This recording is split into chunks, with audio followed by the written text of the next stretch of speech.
C'est du métal peint, mes amis. Donc, ça vous rappelle peut-être, si vous connaissez Berlin, la porte de Brandembourg, n'est-ce pas?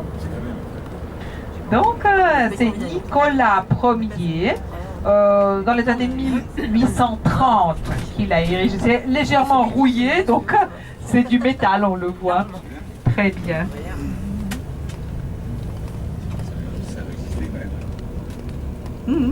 Parce qu'au départ, quand on l'a érigé, on a fait un truc temporaire en bois, en carton, en tissu.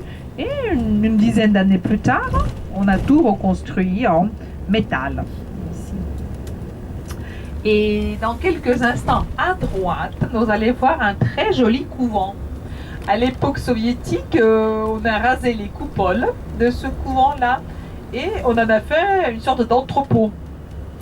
Donc, vous savez, à Moscou, il est vrai qu'à Moscou, on a pas mal détruit pendant l'époque soviétique. Beaucoup d'églises, beaucoup de couvents. Ici, on les transformait en piscine, en entrepôt, en cinéma aussi. Donc, les coupoles ont été rasées et c'était une sorte d'entrepôt.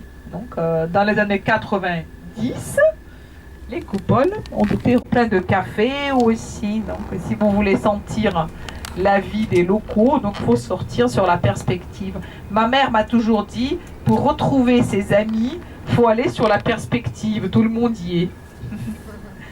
Tout droit devant nous, on a encore un point de repère. C'est l'Amirauté. Regardez la flèche dorée. Tout droit devant nous. Quand vous voyez cette flèche dorée, c'est la Neva. Donc c'est le fleuve. C'est l'Ermitage, c'est le fleuve. Donc si vous voulez aller vers la Neva par exemple, donc il faut suivre cette direction-là. Vous allez voir qu'il y a très peu de bâtiments qui sont construits en pierre. La pierre coûtait cher et seulement les banquiers et les banques pouvaient se le permettre. Donc ici, regardez à droite, c'est l'ancien bâtiment de Crédit Lyonnais. Maintenant, c'est Crédit Agricole. Et ça, cet immeuble noir, ça appartenait aussi à un banquier. C'est Wawelberg, le banquier qui a construit ceci. Nicolas Ier, notre tsar, a édité une loi d'après laquelle on ne pouvait pas construire de bâtiments sombres comme celui-là. Donc, tous les ans, le propriétaire devait payer une amende, et une amende très très importante. Pourquoi il ne voulait pas de bâtiments sombres? Imaginez qu'il fait gris, qu'il pleut.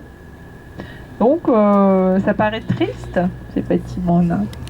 C'est pour ça, granit, mes amis, des monolithes. Chaque colonne pèse 114 tonnes. C'est quelque chose. Hein? C'était transporté, oui, comment? Tout de suite, on se pose la question. Et d'où, n'est-ce pas? Parce que, comme j'ai dit, la région est très marécageuse. Les carrières les plus proches pour le granit sont à 100 km. Donc, c'est pas tout près. C'est la direction vers la Finlande. C'est au nord.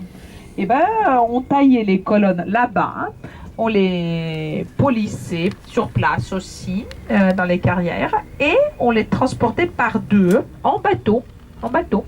Et on a fait comme des rails en bois, et on les roulait de la Neva, qui est juste à côté, vers le chantier. Votre hôtel, si vous regardez la statue de Nicolas Ier, à cheval.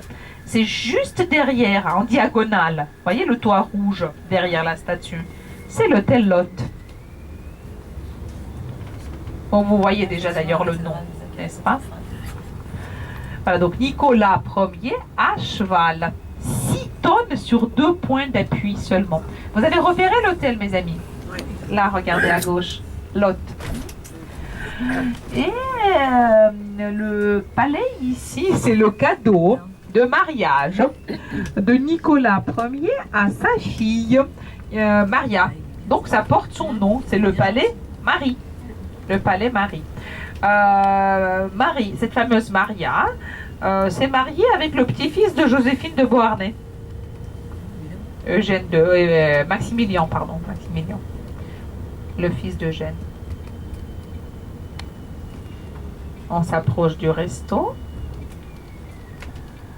Alors vous allez voir les vraies ruelles de Saint-Pétersbourg, donc avec les voitures garées. Il faut être un vrai pro, un vrai spécialiste pour pouvoir manœuvrer ici.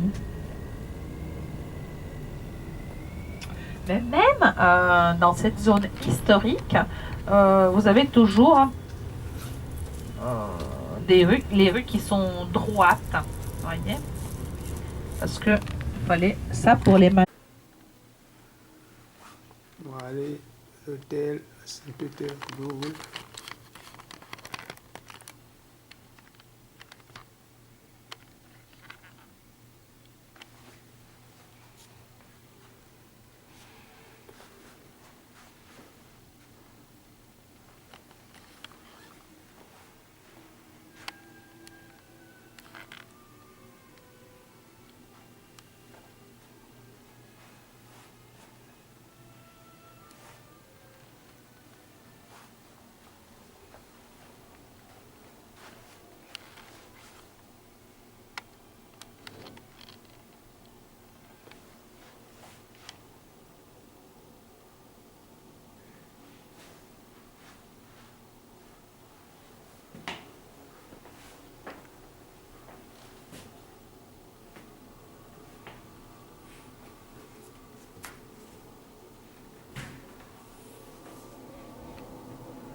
Douche italienne. Toilette.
C'est beau, hein? Ah ouais, c'est magnifique.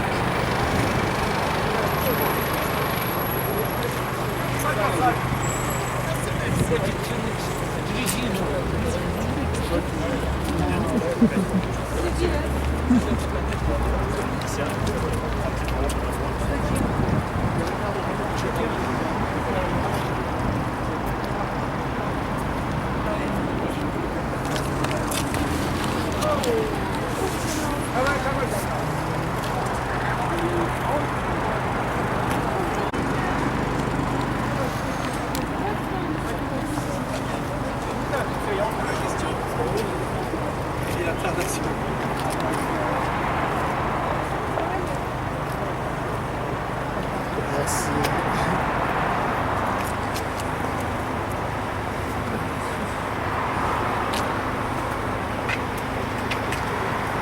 Hola, come on. Come on. It's my picture. Okay. Maybe help. Francis. Francis. Welcome to Russia. You come First to Francis. visit. Yeah, visit. Yeah. First visit. Bordeaux. Thank First. Bordeaux. Okay. Thank you. This is Saint Petersburg. Yeah. Thank you. Oh, Very video. much. Thank you very much. Let's take photo together. Eh? Photo. Let's take A photo. together. Okay. Maybe. Combien il mesure là, 6 mètres. 6 mètres. Et la fléchelette, elle fait 100 mètres. Vous ne pouvez pas voir. Bon, sur le...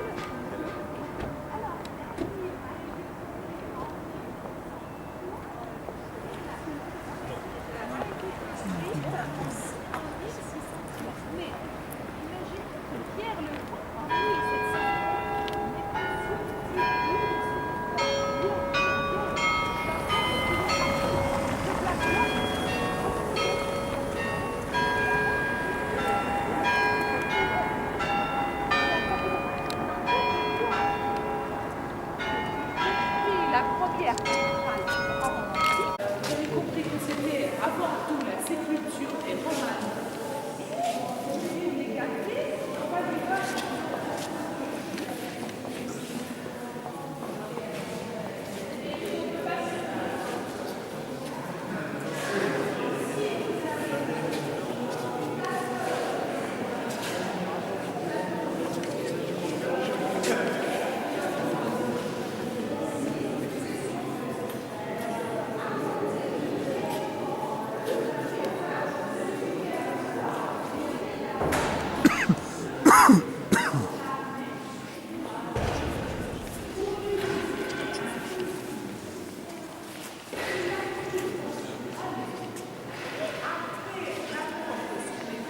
Elle a encore régné pendant 2 ans, donc l'ancienne blanchisseuse de l'armée suédoise. C'est quand même incroyable, n'est-ce pas?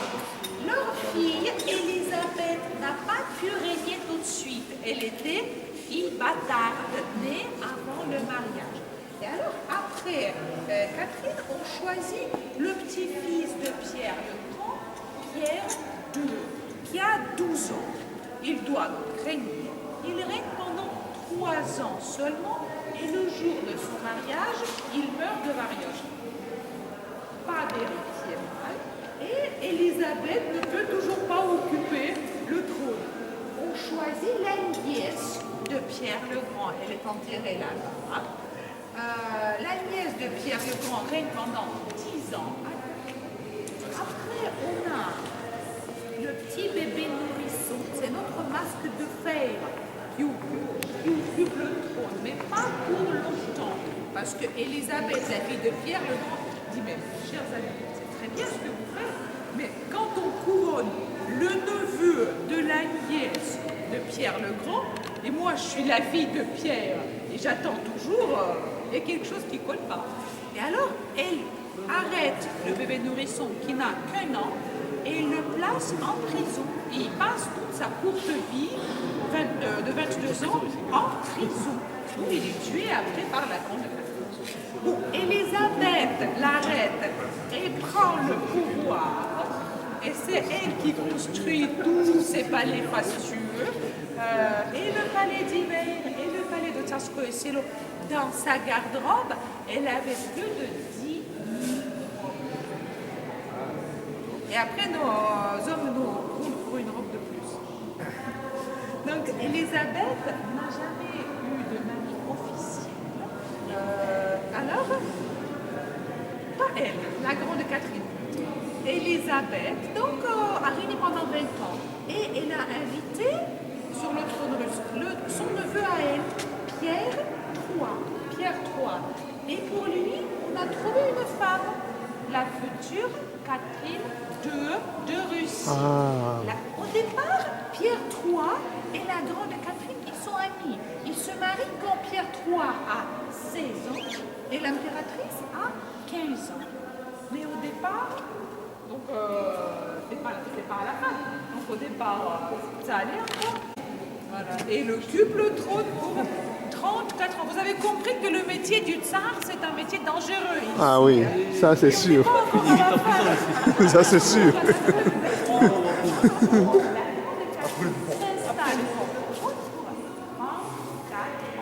On va voir ses successeurs par là.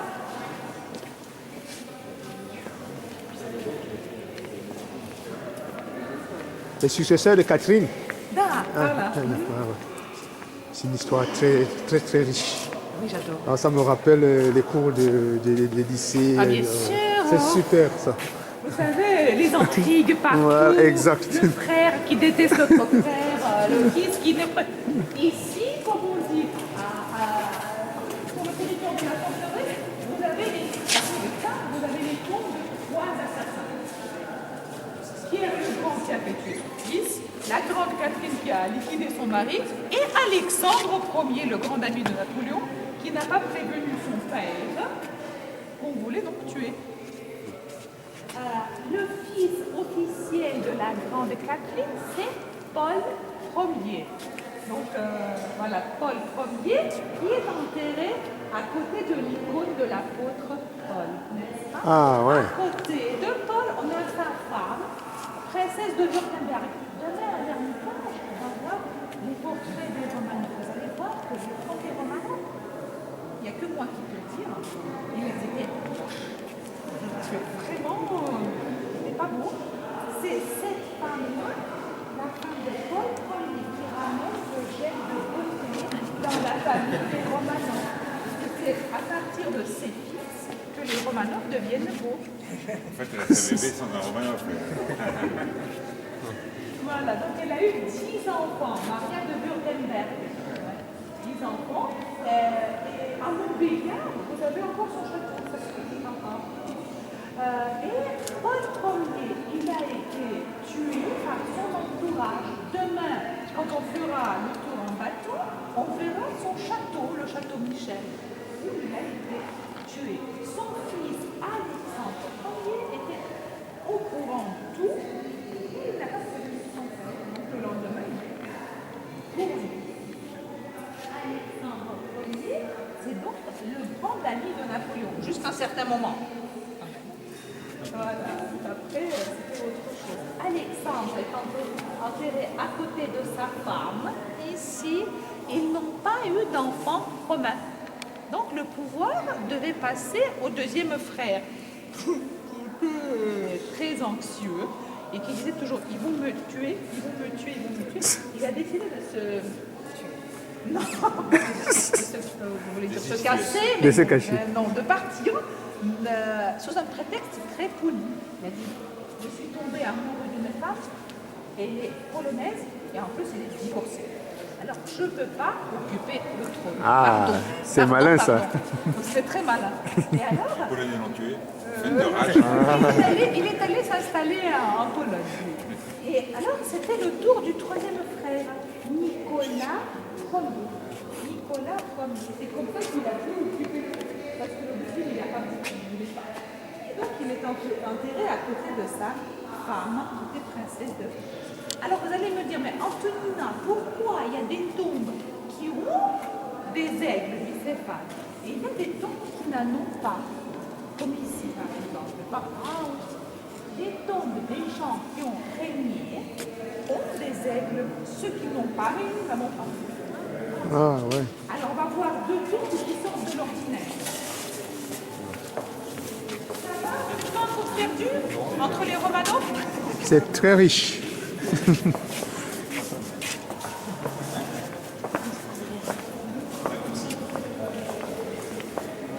La grande histoire des Romanov.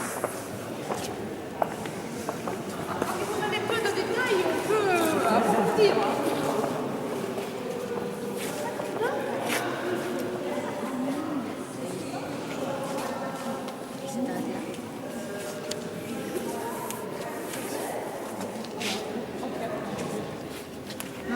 Et là, quand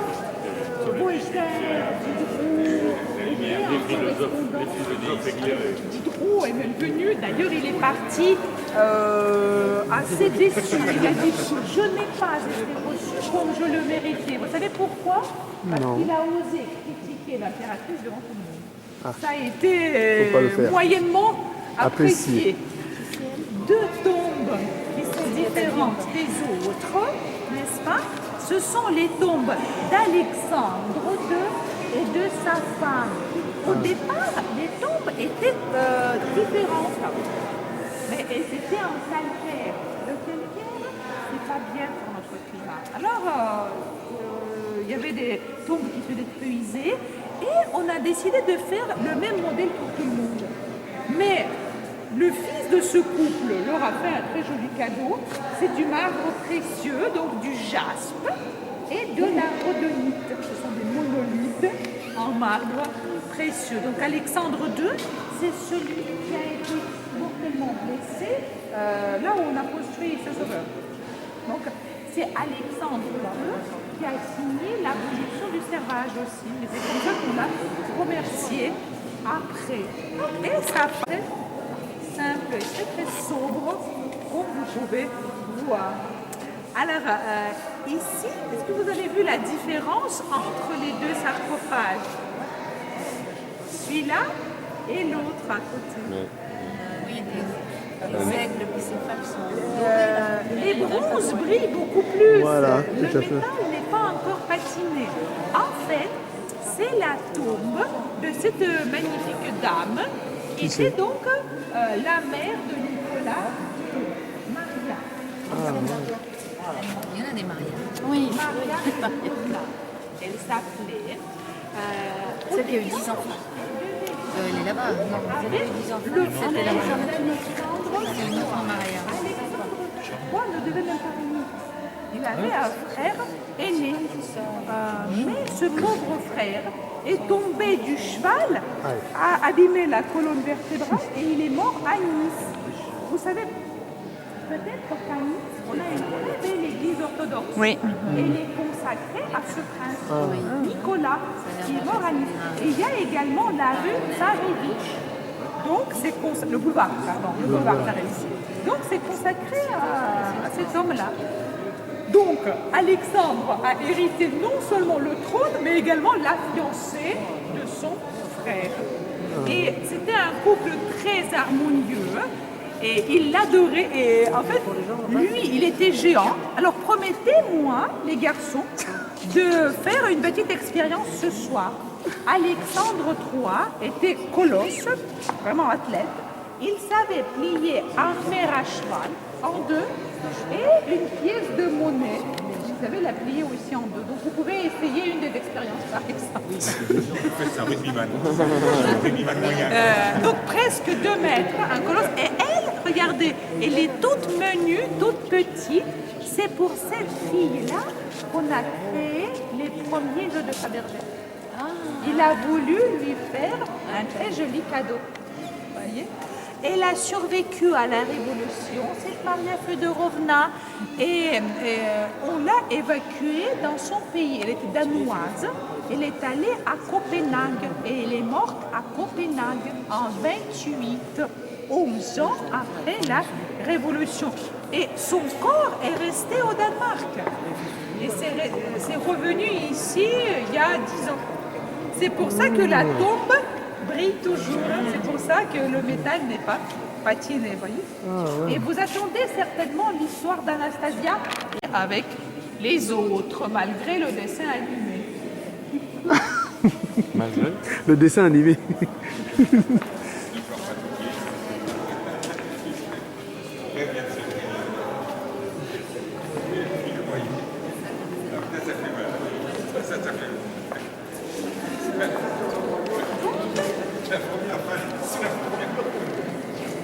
Si vous êtes fatigué, on peut toujours s'asseoir. À Russie, il y a un biton, des petits bouts avec les jambes.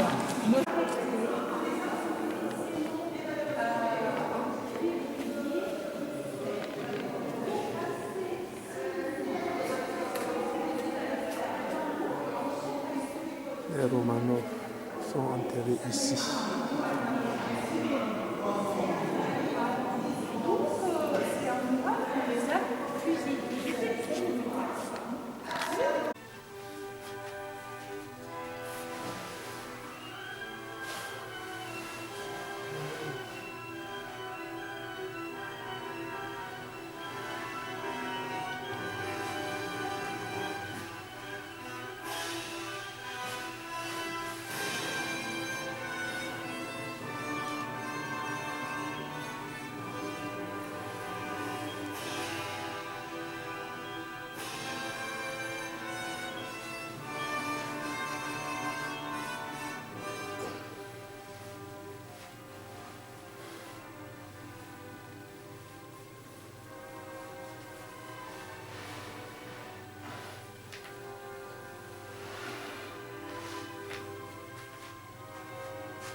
Ah ouais.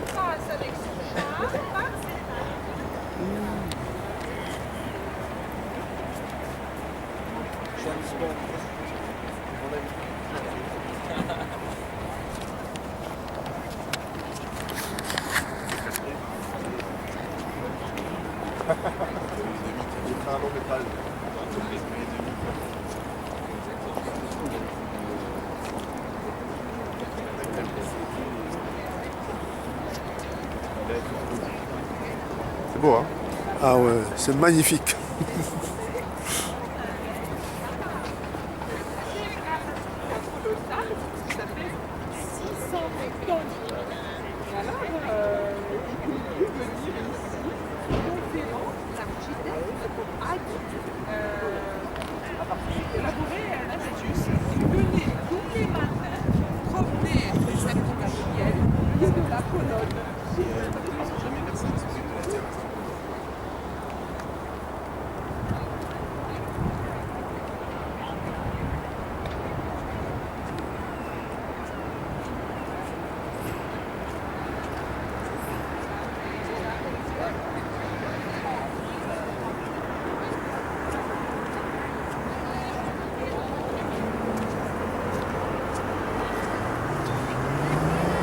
Nous sommes là devant la place.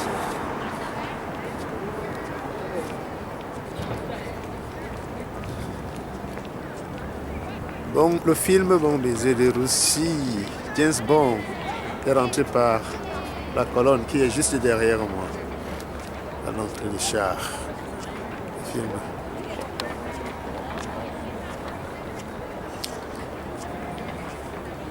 Voilà, le char, voilà.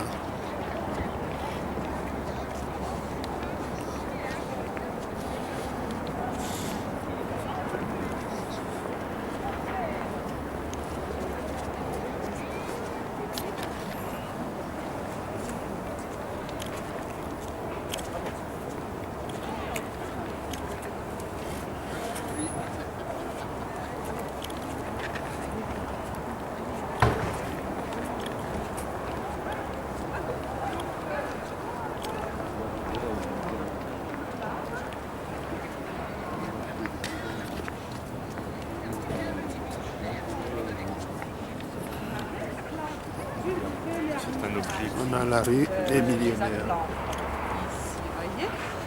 Donc pour l'organisation,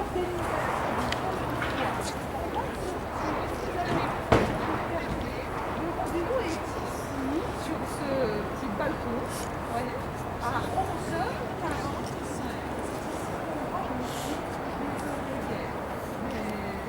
Vous n'allez pas vous perdre, vous allez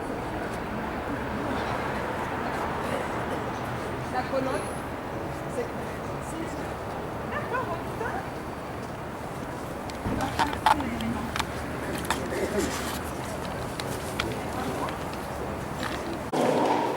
Ah ouais.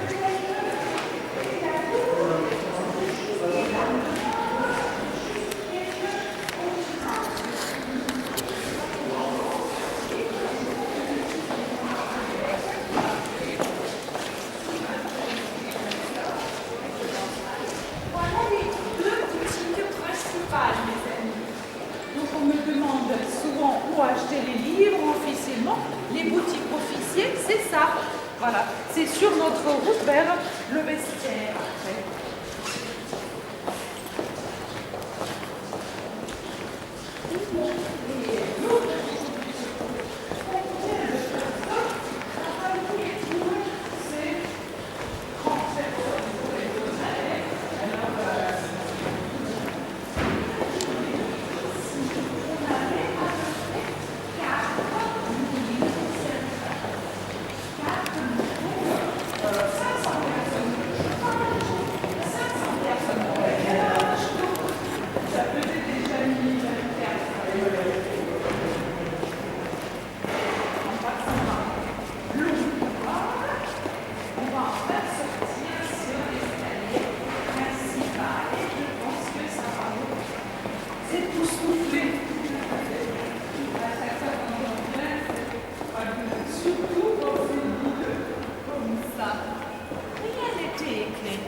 avait des centaines de bougies, bien sûr, vous pouvez tout de suite apprécier la richesse et l'importance du tsar. C'est l'escalier que vous avez vu dans tous les livres, n'est-ce pas? Donc l'escalier d'apparat, l'escalier des ambassadeurs, l'escalier de Chambert. Ça a été déjà fait. Alors, vous allez voir un système de balcon.